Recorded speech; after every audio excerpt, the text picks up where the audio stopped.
Утре ќе се гласа за доверба на владата, но прашање е по која иницијатива. Дали по онаа поднесената, поддржана од 61 пратеник или некоја друга, коригирана.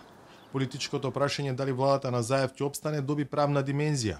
ВМРО ДПМН е во обид да одоброволи некои од пратениците албанци кои не сакаат на заеднички документ со кој се бара смена на владата да фигурираат со левица, најави нов пристап – видоизменета иницијатива.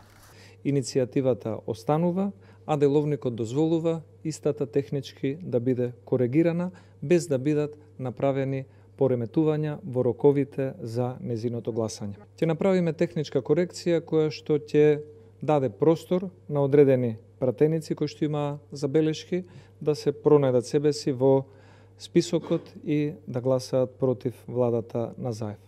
Тоа што Милошовски го вели е дека на иницијативата за гласање на доверба ќе ги нема или двајцата пратеници на левици или мињата на некои пратеници од албанските партии, додека начинот на гласањето сите тие, како што тој вели, ќе бидат за. Промената во тактиката на ВМРО ДПМН, која вчера најави целосно нова иницијатива, следи од како спикерот Џафери ја опомена опозицијата дека иницијативата е веќе отпочната и дека таа не може да се менува. Но прашање е дали тој утре ќе дозволи преиначување на веќе отворената иницијатива. Паралелно со зголемувањето на притисокот на опозицијата, владеачкиот СДСМ прави обиди за внатрешна консолидација по сериозниот пораст на локалните избори и најавата на Зоран Заев за негово повлекување. Доцна синоќа врвот на социјалдемократите едногласно донесе одлука за одложување на оставките на Заев, се до нормализирање на политичката ситуација во земјата. Имаме сугестија од Централниот одбор за одложување на оставките. Ниту моите оставки се дискутират, ниту се одлучува по моите оставки. Од единствена причина, кога ги најавив на 31 вечерта, потврдив дека останувам овде за да помогнам да се одржи парламентарното мнозинство и ако може да се појачи, да се зголеми. И така е одговорност и према државата и према целиот наш народ и логично е да бидам посветен на овој процес. Неам нешто друго дополнително да додадам, затоа што претседавачот на Централниот одбор ја ги соопшти одлуките на Централниот одбор, а истовремено даде одговор на сите ваши прашања.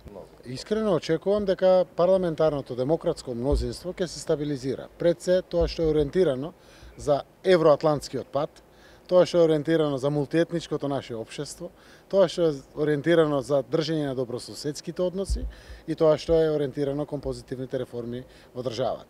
Утре е закажана собраниската седница со единствена точка на дневниот ред – прашање за доверба на владата.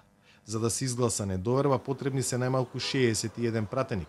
Ако тоа мнозинство не се обезбеди, тогаш Уставот нормира дека повторното прашање за доверба на владата не може да се постави пред истекот на 90 дена од последното гласање за доверба, освен ако прашањето за доверба го постави мнозинството од вкупниот број пратеници, или преведено во бројки, најмалку 61 пратеник.